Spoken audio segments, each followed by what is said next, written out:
Hey everyone, in this tutorial, I'll show you how to use Storage Sense in Windows 11 in 2026.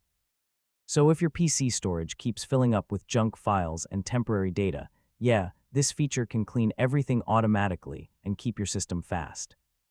First, open Settings, go to System and click on Storage. This is where Windows manages all your disk space usage. Next, turn on Storage Sense. So this built-in feature automatically deletes temporary files and frees up space without you doing anything manually. Now click Storage Sense Settings and choose when it should run. I mean, you can set it to run daily, weekly, or when storage is low. So yeah, select what Storage Sense can remove. Things like temporary files, recycle bin items, and downloads can be cleaned automatically. If your PC is already full, you can run Storage Sense manually. This immediately frees up space in just a few clicks. Finally, combine Storage Sense with manual cleanup for best results. So, uninstall unused apps and delete large files to maximize free space. And that's how to use Storage Sense in Windows 11 in 2026.